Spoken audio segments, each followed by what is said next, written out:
y Estados Unidos.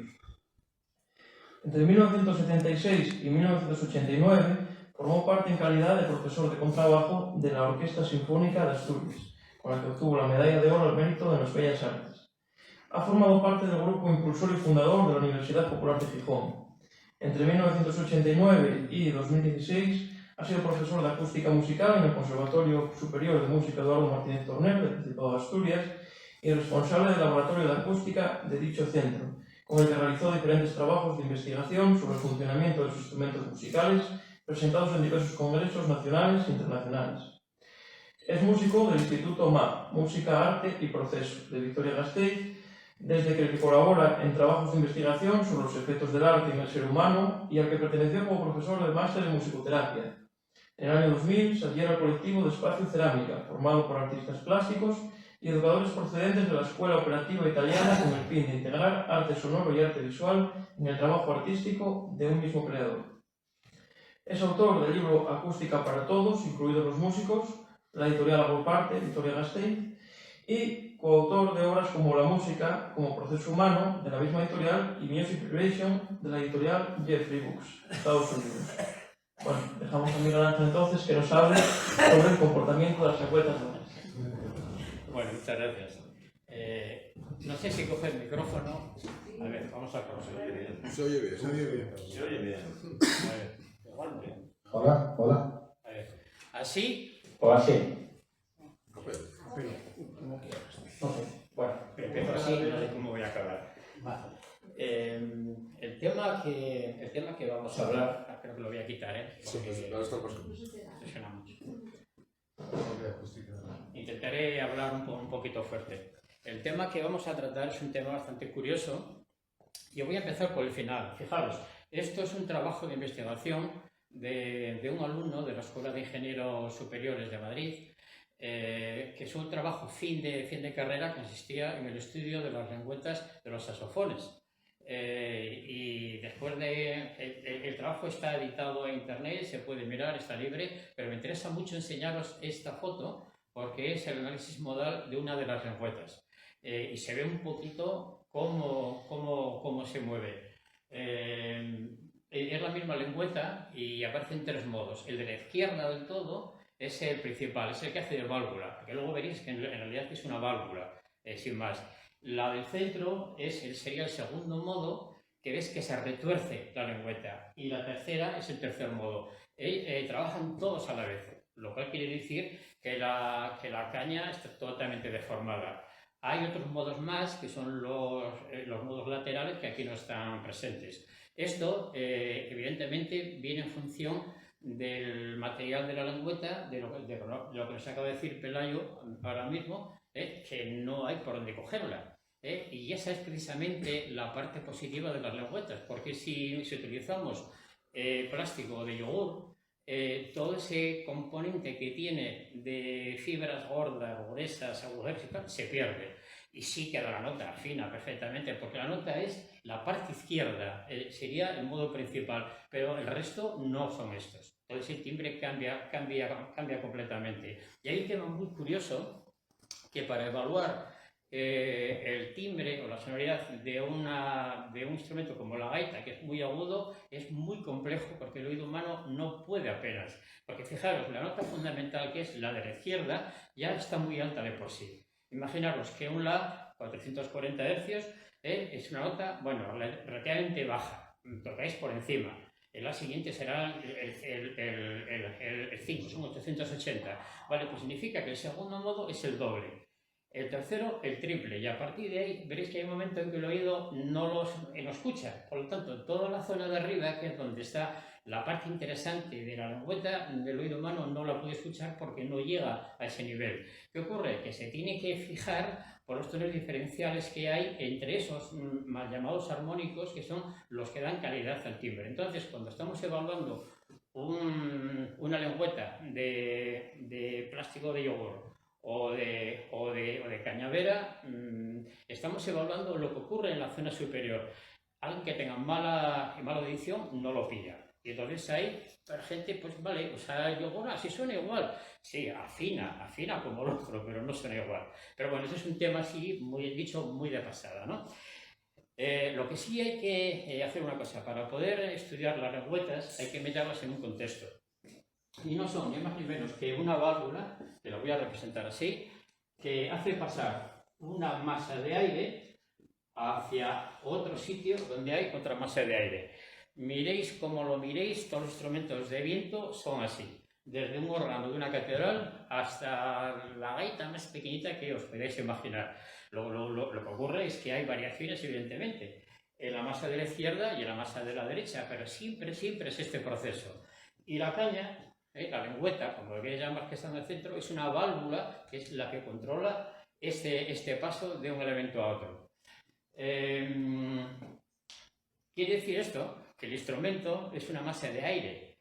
Claro, ¿cómo vamos a conseguir una masa de aire cilíndrica, cónica, con un invertido? Pues con un recipiente. Y el recipiente es lo que mal llamamos instrumento.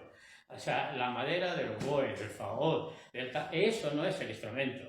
Eso es el recipiente de la masa de aire que está dentro, porque son instrumentos de columna. Entonces, es que mi instrumento, no, si nadie puede tocar el instrumento con la masa, es la masa de aire. Esto, que parece una elucubración, es fundamental a la hora de evaluar qué pasa con los instrumentos, el tipo de madera, como la velocidad del taladro, etcétera, etcétera, que hoy no toca, hoy no viene a cuento, pero fijaros que si taladráis la madera con mucha velocidad o poca velocidad, la superficie rugosa que está dentro es lo que va a modificar la forma de esta columna de aire, y ahí ya tenéis una variación tímbrica. Entonces no es el material, es cómo es la forma, pero bueno, eso es otra historia. Vamos, como tengo poco tiempo, aquí no todo acá, nunca mejor dicho, ¿no? Entonces, la primera parte que vamos a contemplar es la interacción entre la primera masa de aire y la válvula. Yo he traído aquí una cosita, por aquí, que es una válvula, es una lengüeta de lo que sería un coromorno, por ejemplo, o el pajón de un roncón pequeñito, pero que, fijaros, es muy interesante porque solamente voy a hacerla trabajar con una masa de aire dándole más o menos presión sin el tubo. O sea, no hay masa de aire externa, o sea, perdón, no hay tubo, lo cual significa que la masa de aire es la habitación. Entonces elimino uno de los componentes, que sería la forma del tubo. Bueno,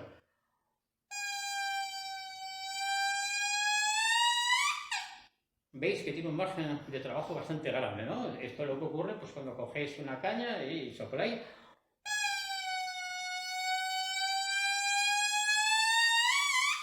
¿Veis que tiene un margen de trabajo bastante grande? Bueno, podría representarlo, por ejemplo, así. Podría decir que esto iría, pues, por ejemplo, desde aquí hasta aquí. Más o menos. No cae en vertical, pero bueno, vamos a representarlo así de una forma aproximada. El margen de trabajo, en función de la presión, iría desde la frecuencia más grave que puede emitir hasta la frecuencia más alta. No le he puesto tubo de momento, pero veréis que este es uno de los problemas fundamentales que hubo con los instrumentos del Renacimiento y que hay con las gaitas cuando no se atiende bien a la presión, que la afinación se va. No es que tú tengas un tubo ajustado, porque veréis que si le ponemos el tubo, el tema ya no es tan libre, ya no tiene esa alegría ya de moverse, ¿eh?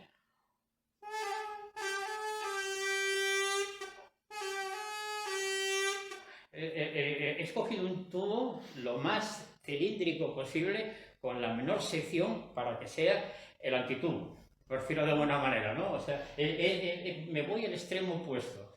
Sin él tengo el aire de la habitación. Con el tubo cilíndrico, con muy poca sección, impido que la lengüeta haga ese movimiento. Estos tubos no existen, los instrumentos son muy difíciles de tocar. Generalmente los tubos cónicos son más fáciles de hacer sonar que los tubos cilíndricos, porque se acercan más a la masa de aire infinita, que sería esto. Puedo dar cualquier nota, tenéis los tubos cilíndricos de los punteros de gaita, pero cuando le pongo un tubo sinfónico, el de antes, Cuando lo pongo un tubo cilíndrico, esa libertad se va. Me deja un poquito, un poco, pero no lo de antes, ni mucho menos. Porque si soplo poco, no se activa. Si soplo mucho, se cierra. No hay forma de hacerlo de antes. Entonces quiere decir esto, que los tubos sí que van a influir, pero un poquito nada más. El resto no.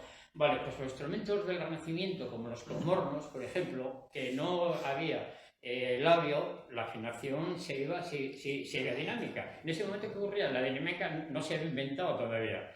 Cuando el Renacimiento querían hacer dinámica, tocaban más instrumentistas, pero a nadie se le ocurrió hacer fortes o pianos como luego aparece en el barroco, porque fue un movimiento que vino a partir de la ópera.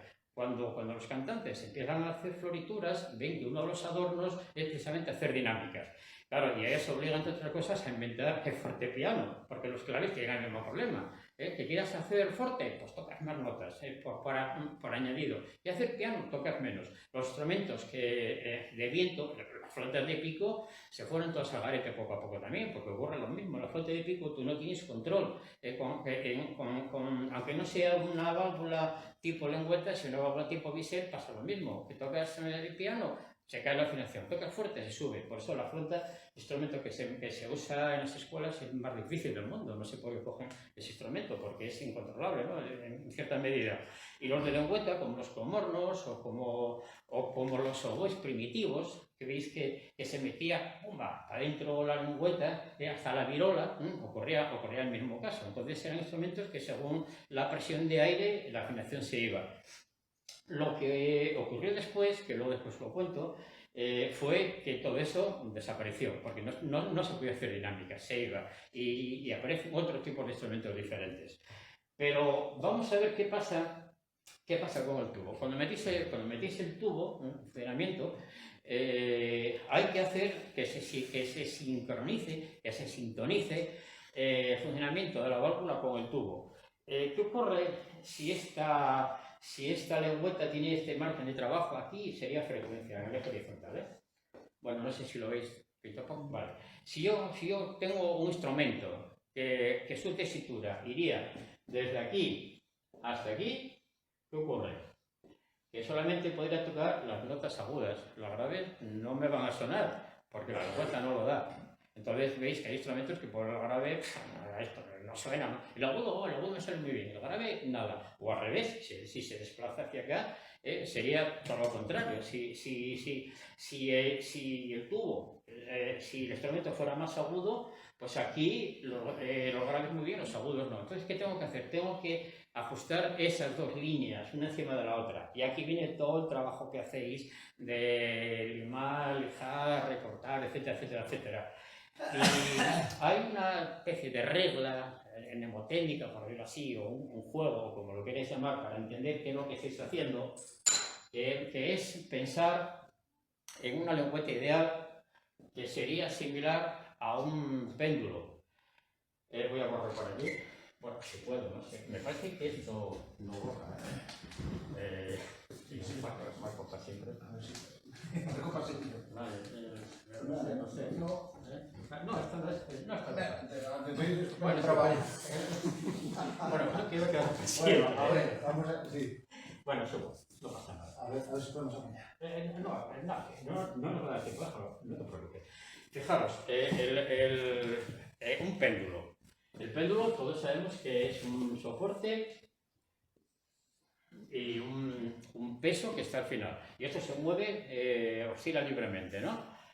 Quizás péndulos no tengamos ya nadie tenga un reloj de péndulo en casa, pero sí tenemos un metrónomo, que es un péndulo, pero al revés, puesto boca arriba, por decirlo así. Es este, donde veis que esto está aquí, ¿no? que se mueve, que ponlo para hacia otro. Los dos son péndulos, lo único, se comportan como péndulos. ¿Os acordáis cómo se variaba el tempo, la afinación, por decirlo así? Pues no deja de ser una afinación, no se mide en hercios, pero se mide también con un parámetro que es cuántos movimientos hace la unidad de tiempo. Bueno, pues sabéis que si queréis que vaya un tempo lento, el peso lo subís hacia arriba. Lo desplazáis para hacia arriba, entonces va pac, pac, más despacito. Si queréis que vaya más rápido, el peso lo bajáis para abajo. Tac, tac, tac, tac, tac, tac. Aquí el reloj del péndulo hace exactamente lo mismo. ¿Queréis que retrase? Pues bajáis el contrapeso hacia abajo y va más lento. ¿Queréis que acelere? Lo subís hacia arriba, hay un margen de trabajo. Vale, ahora voy a poner una lengüeta. La voy a poner en horizontal. Yo creo que se va a ver mejor. La lengüeta sería esto, por ejemplo. Más o menos dibujadita. Aquí estaría la sujeción y demás. Esto va a seguir siendo un péndulo también, de alguna manera. Cuesta trabajo verlo, pero va a ser. Va a ser. De hecho, cuando se estudian ahora las lengüetas, se asimilan a las varillas, a varillas asimétricas, que están sujetas por un extremo y se mueven. Vale, pues esto va a tener una frecuencia de resonancia propia, la que le venga dada por sus características mecánicas. Espesor, material que se compone, etcétera, etcétera, etcétera. Vale, si va muy bien, pero resulta que yo quiero a lo mejor, en este caso, que vaya mejor hacia el grave. Vale, pues quiero, porque tengo que, a ver, la tesitura del instrumento no la puedo cambiar porque es la que tengo que hacer sonar, pero sí que tengo que cambiar el comportamiento de la válvula. Pues si veo que no me responden graves, tengo que bajarle la afinación. ¿Qué hago? Pues le bajo el tempo al metrónomo. ¿Qué hago? Le meto el peso hacia arriba. ¿Qué hago? Como no puedo meter peso, sí puedo quitar de abajo. Y quito material por la zona de abajo. Entonces desequilibro la pala. De alguna manera, ¿qué es lo que hacéis? Pues empecéis a mover, rasco arriba, rasco abajo. Si me paso, en las lengüetas se puede echar un poco de esmalte. Aquí, si te pasa, siga rascándome en las ramas, si no coge otra, porque aquí no hay vuelta atrás. Pero veis, las lengüetas, sobre todo de las cajas de música, que muchas de ellas vienen con unas gotas de barniz. ¿Quién habrá echado aquí esto? Eso fue que las afinaron. Porque simplemente existe, es muy simple, muy simple, muy simple. Claro, luego la vida real varía un poco, ¿no? Pero este es el punto de partida. Básicamente es esto. ¿Que quiero que vaya hacia el grave? Pues tiendo que responda mejor hacia frecuencias bajas. Le quito material de aquí, porque como arriba me se lo puedo añadir, que sería el símil de esto, y viene hacia abajo. Y igual me da con una que con dos. Si tengo dos, como un oboe, fagot o el punteo de la gaita, lo tengo más complicado porque tengo dos a trabajar y que estén muy cerca una de la otra, que esa es la clave. Porque si afino uno y no afino la otra, se pueden crear dos tonos que chocan entre sí y aquí sí que se forma un lío tremendo. Y eso ocurre, porque lo ideal es que las dos lengüetas estén perfectamente afinadas o un poquito desafinadas para que hagan efectos que luego veréis que es la clave de la sonoridad del instrumento, ¿no? ¿Qué hicieron en el barroco cuando los instrumentos del Renacimiento no se pueden utilizar porque se iba la afinación? Bueno, pues cogieron las zurnas, los oboes, todas las bombardas, como lo queréis llamar y tal, que son dos lengüetas, esta es una y esta sería la otra pala. Visto un corte de sección y en vez de poner los labios aquí, y estos son los labios, ¿no? Esto sería la cavidad vocal, aquí veis que las dos palas quedan dentro de la boca y yo no tengo control con ellas. Hay que decir una cosa. Estos instrumentos son válvulas de cierre. Esto es un tema importante también cuando hablamos de las válvulas porque hay dos tipos. Válvulas de apertura o válvulas de cierre. Las válvulas de apertura son los labios de los instrumentistas de viento metal. Empiezan cerrados. Y cuando es aire tienden a abrir. Las válvulas de instrumentos de caña son válvulas de cierre porque empiezan abiertas. Cuando empiezas a echar aire, hay un espacio abierto y el hecho de echar aire tiende a cerrar por un efecto de que cuando entra la primera onda de presión, detrás de una onda de presión viene una depresión. Se hace un vacío y ayuda a cerrar la pala. Y ahí tenéis ya el primer impulso, ¿no? Y a partir de ahí, el tubo, que sea más largo o más corto, se va a sintonizar con la lengüeta, que va a ser muy difícil hacerla sonar a otra frecuencia que no sea la que manda el tubo.